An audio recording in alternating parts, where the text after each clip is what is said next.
My guru, Val Burke, back there on the video, I shared one of her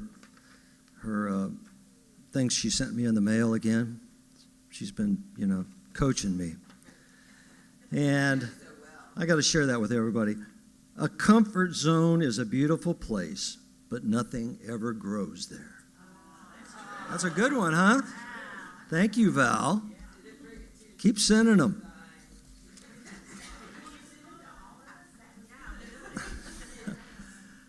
Well, one day there was an elderly priest, and he called his eager, fresh-faced, wide-eyed, enthusiastic young priest into his office and said, "Son, I want to talk to you about some of the new ideas that you've implemented around here.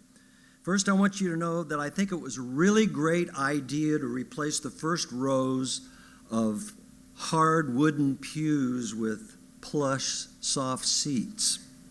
It worked. Now the front of the church fills first." Not here. The young priest nodded with appreciation for the acknowledgement with a little bit of pride. And the old priest continued, "You told me more upbeat music would bring young people back to the church, so I supported you when you brought in that rock and roll gospel choir. Once again, you were right. We were packed to the rafters." And again, feeling pretty filled with himself, the young priest said, "Thank you, Father. I'm pleased that you're open to new ideas and better ways to do things." "Well, to a point I am," said the elderly priest, "but I'm afraid you've gone too far with that drive-through confessional." "But Father," protested the young priest, "my confessions have nearly doubled since then." "I know, son," replied the old man, "but that flashing neon sign that reads, 'Toot and tell or go to hell,' has got to go."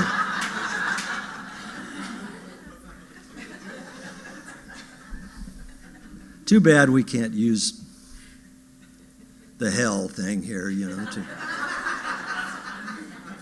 But we'll just have to do without it because we don't need it. So today we're going to explore being open to new ideas and possibilities, new understandings, open to allowing the infinite, magnificent power of God, Spirit, divine intelligence, life, whatever you want to call it, to flow through you as you by listening to that inner ear, with your inner ear to that internal song that is playing within you. In fact, to coin a phrase that our founder, Ernest Holmes, used, we're going to explore being open at the top, open to new revelation. So this morning's question is for you, are you open at the top to fully live your life? And this begins a monthly series that's based on the, Wayne Dyer's powerful book, 10 Secrets for Success and Inner Peace. And we do have a half dozen copies in the bookstore. First come, first serve. Its 10 secrets aren't really very secret, but they're wonderful keys to a fuller and richer life. And of course, they're grounded in our new thought, ancient wisdom principles, or universal spiritual principles, whatever you want to call them. Principles that have been taught by the mystics, the masters, the prophets, the sages of the ages, in which were integrated into the new thought teachings of the Fillmores of Unity and Ernest Holmes in The Science of Mind. And so in his book, 10 Secrets for Success and Inner Peace, Dyer puts his own spin on these ancient truths. So today we're going to examine the first two secrets contained in the first two chapters of his book. And the first one is having a mind that is open. And the second one is don't die with your music still in you or your song still in you. So how open at the top are you? Well, The fact that you're here in a New Thought church means that you're somewhat open. But how open are you really to new ideas, new possibilities, new understandings? Take a good look inside. Are you an inside or outside of the box thinker? Secret number 1 says that you must open up more. Open up the box and think outside it. And Wayne Dyer suggests that our upbringing, our conditioning, has all helped to pigeonhole us. You know, the word pigeonhole comes from, they used to have their own little boxes. That's where pigeonhole comes from. When we're pigeonholed, where is the room for growth, for success, for creating inner and outer peace? When we're pigeonholed, this is what happens. It's a story called The Little Boy by Helen E. Buckley. Once a little boy went to school, and when the little boy had been in school for a while, the teacher said, "Today we are going to make a picture." "Good," thought the little boy. "I like to make pictures." He could make all kinds, lions and tigers, chickens and cows, trains and boats. And he took out his box of crayons and he began to draw. But the teacher said, "Wait, it's not time to begin." And she waited until everyone looked ready. "Now we are going to make flowers." The little boy thought, "Good, I love to make flowers." And he began to make a beautiful flower with his pink and his orange and his blue crayons. But the teacher said, "Wait, and I'll show you how." And she drew a red flower with a green stem. "There, now you may begin." The little boy looked at the teacher's flower, then he looked at his own flower, and he liked his flower better than the teacher's. But he didn't say anything. He just turned the paper over and made a flower like the teacher's. It was red with a green stem. On another day, the teacher said, "Today we're going to make something with clay." He says, "Good, I like clay. I can make all kinds of things with clay, snakes and snowmen, elephants and mice, trucks and cars." And he began to pull and pinch his clay into shape. But the teacher says, "Wait, it's not time to begin." And she waited until everyone looked ready. "Now we are going to make a dish." He liked to make dishes, and he began to make a dish. It was the most unusual and interesting shape. But the teacher says, "Wait, and I will show you how." And she showed everyone how to make a deep dish. "There, now you may begin." The little boy looked at the teacher's dish, and he looked at his own. He said, he liked his own better than the teacher's, but he didn't say anything. He just rolled his clay into a big ball again and made a dish like the teacher's. It was a deep dish. And pretty soon the little boy learned to wait, and to watch, and to make things just like the teacher. And pretty soon he didn't make things of his own anymore. Then it happened that the little boy and his family moved to another house in another city, and the little boy went to another school. And the very first day he was there, the teacher says, "Today we're going to make a picture." "Good," thought the little boy. And he waited for the teacher to tell him what to do. The teacher didn't say anything. She just walked around the room, and when she came to the little boy, she says, "Don't you want to make a picture?" "Oh, yes," he said. "What are we going to make?" The teacher replied, "I don't know until you make it."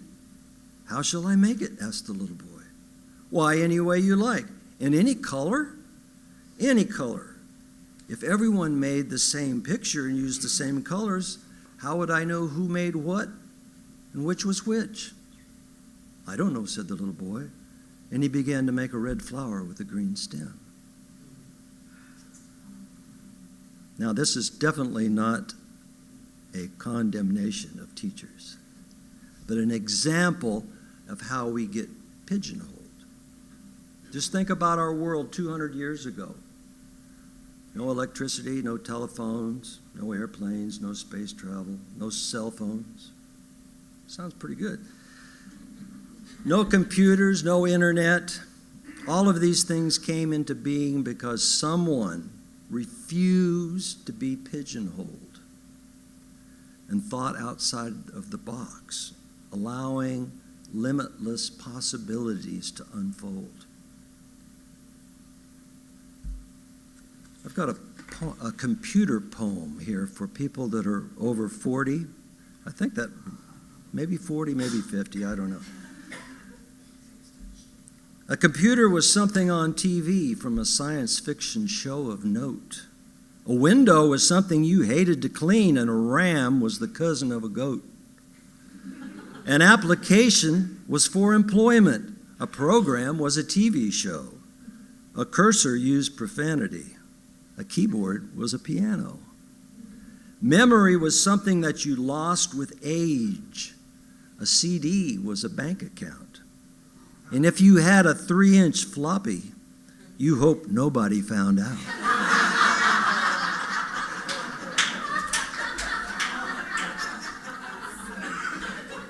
I couldn't wait to get to that line. Log on was adding wood to the fire. Hard drive was a long trip on the road. A mouse pad was where a mouse lived. And a backup happened to your commode. Cut you did with a pocket knife, paste you did with glue. A web was a spider's home, and a virus was the flu. Meg was the name of my girlfriend, and a gig was a job for the nights. Now they all mean different things, and that really megabytes. All right. How fast things change, right? Remember that progress would be impossible if we kept doing things the way that we always have done things. What would we get? We'd keep getting what we always have been getting, right? But when you open your mind to limitless possibilities, miracles happen. Refuse to have low expectations for yourself. I love what Michelangelo, the great artist, said. He said that the greater danger is not that we set our expectations too high and don't reach them, but that we set them too low and we do. And the Bible and the scriptures tell us with God all things are possible. So what does that leave out? Nothing. All things are possible. So think of one of the secret desires that you have in your heart. To write a book, to sing, to travel, to study, to start a business, whatever your desire of your heart is. You say you're too old. How old will you be if you don't do it? You can't afford it. Can you afford what you're doing now? What could change so you could afford it? What will people think? What are they thinking now? Why do you care? A mind that is open visualizes itself as being capable of doing anything. Anything that it can conceive of in heart and mind. We study universal laws here, the science of mind. Any universal law that has ever been utilized to create and manifest a miracle anywhere, these laws are still on the books. No universal laws have been repealed, and they never will. The same universal laws that Jesus used to create his miracles are still with us. And did he not say, "Greater things than this will ye do also"? And he wasn't only talking to his disciples. You possess that same God consciousness and energy to manifest miracles that Jesus used, but only if you truly believe and know it within yourself. It is done unto you as you believe. remember that what we think about expands. As a man thinketh, so is he. This is what we teach here in the Science of Mind. So if you are operating inside of your little box, you will, of necessity, act upon those closed-minded thoughts that you're thinking. And you'll see in your world evidence of that thinking everywhere. But on the other hand, should you decide, and make no mistake about this, it is a choice to have a mind that's open at the top, that thinks out of the box, then you'll act upon that energy and consciousness. And you'll be the creator as well as the recipient of miracles wherever you are. You will experience what Walt Whitman meant when he wrote, "To me, every cubic inch of space is a miracle." Ernest Holmes writes in The Science of Mind, "I know I am now at the threshold of all good wisdom and truth. I have only to open the portals of my mind and accept that which is ready to express through me." To introduce secret number 2, I want to share with you a story that was often told by author Alan Cohen. He says there's a certain tribe in Africa that believes that every soul has its own vibration, its own harmony, in fact, its own song, which expresses its unique purpose. So when a woman in the tribe becomes pregnant, she goes out into the wilderness with a few friends, and together they pray and they meditate until they hear the song of the child. And when they do, they get all attuned to it, and they begin to sing it out loud, and then they return to the tribe, and they teach it to everyone else. And when the child is born, the community gathers, and they sing the child's song to him or her. Later, when the child enters education, the villagers gather and chant the child's song. When the child passes through his initiation into adulthood, the people again come together and sing. And at the time of marriage, they come together and sing. And in any significant transition in the person's life, the village sings his or her song. And finally, when the soul is ready to pass from this world, the family and friends gather at the person's bed, just as they did at birth, and they sing the person into the next life. And there is only one other occasion upon which the villagers gather to sing the person's song to him or her. If at any time during his or her life the person commits a crime or an aberrant social act, the person is called to the center of the village, and the people in the community form a circle around them. Then all the villagers sing their song to them once again. You see, the tribe recognizes that the correction for antisocial behavior is not punishment. It is love and the remembrance of identity. The identity. Each person matters. Each person is unique. Cohen then writes, "You may not have grown up in an African tribe that sings your song to you at crucial life transitions, but life is always reminding you when you are in tune with yourself and when you are not. When you feel good, what you do matches your song. When you don't feel good, it's not. And in the end, we all recognize our song and we sing it well. And sometimes we're warbly, but so have all the great singers been. But we just keep singing and we find our way home. So the second secret for success and inner peace relates to this inner song, this inner vibration, this inner harmony that's uniquely yours. And Wayne Dyer entitles this secret, "Don't die with your music still in you. Don't die with your song still in you." Because we all have a song to sing. What is your song? People spend a lot of time trying to figure this out, what their song is. They usually try to figure it out with their head, with their left brain. But it's our right brain that's connected to our heart. And the constant beating of our hearts is part of the rhythmic movement of the universe. It's that perfectly orchestrated harmony that is the heartbeat of God.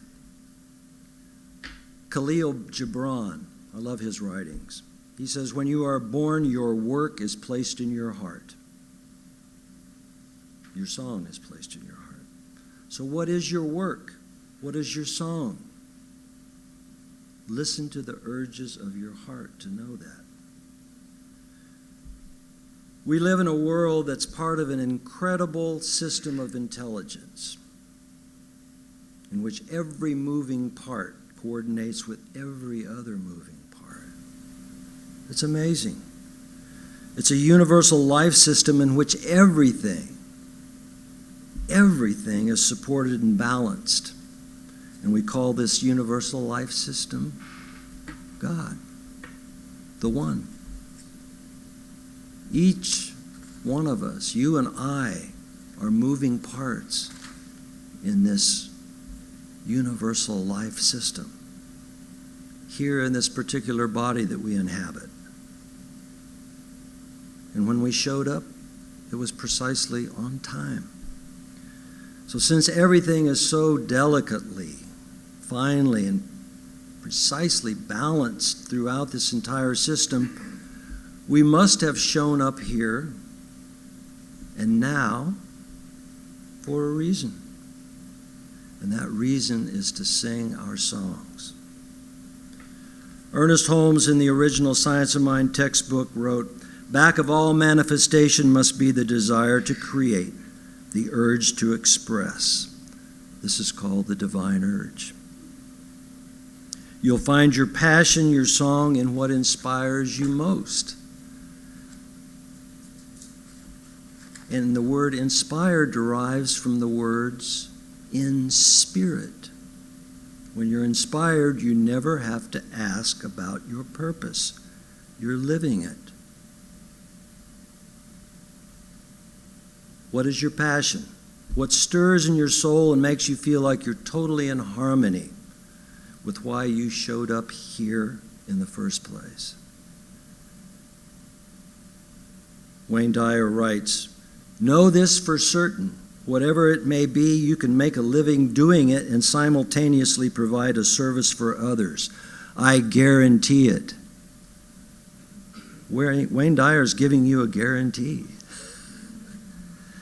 You'll most likely know when you're off purpose because your thoughts and your feelings of frustration.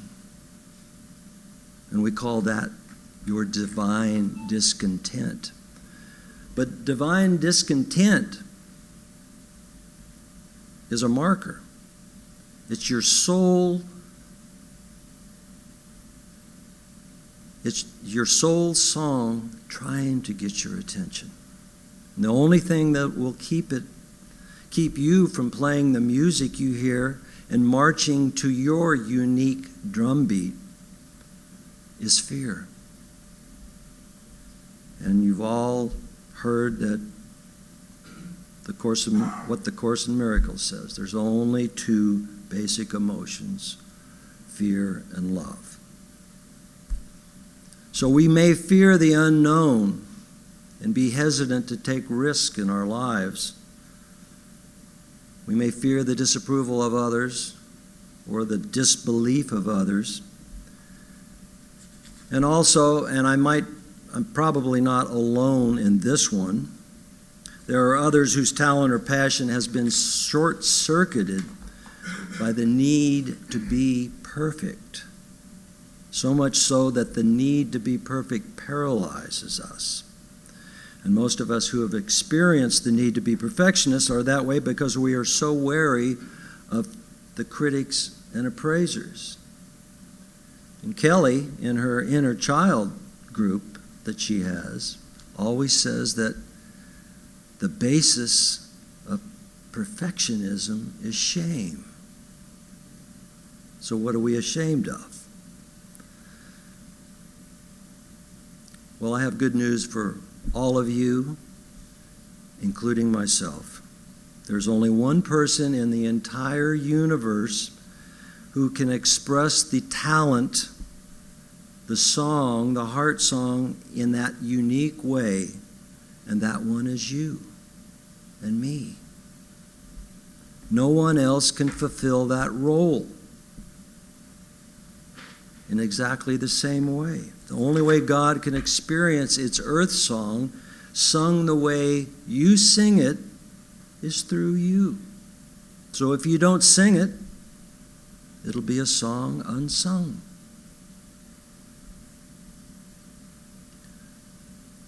One of our greatest fears is failure.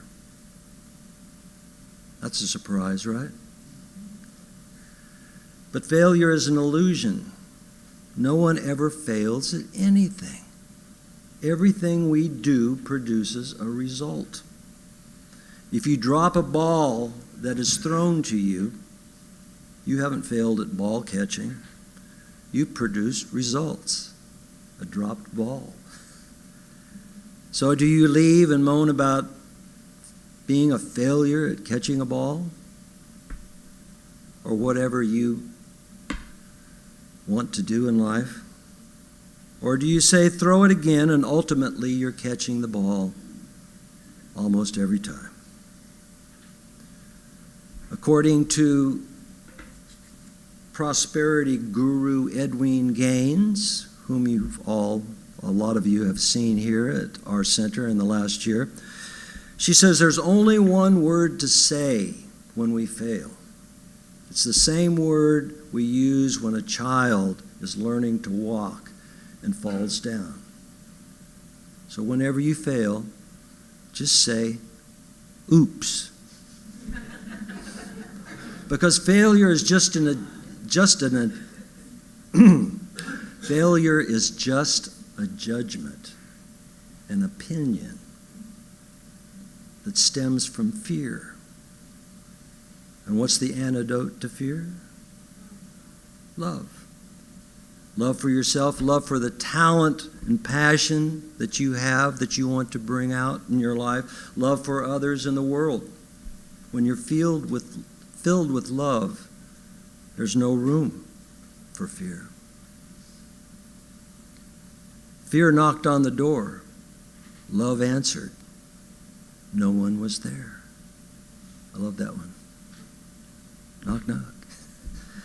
The music you hear inside you urging you to step out and take a risk and follow your dreams, to sing your song, is your intuitive connection to the song placed in your heart before you were born. So follow your right brain, which is connected to your heart. Listen to how you feel. Weave your own unique and magical dreams. It isn't about age. It isn't about your station in life. It's about you being your authentic self, expressing as the God being that you are. So I ask you all today, what is yours to do today? What is your heart urging you to do, to express? Go within, find that. Within your heart. We are here to support and nurture that. That is what the community we have here is. We are here to support and nurture you in your spiritual growth. And being that unique individualization of God is part of your spiritual growth. So make a move, however small. Be open at the top to greater and greater and even greater possibilities in your life, and think outside of the box. And make today the day that you connect with your heart song, the music within you.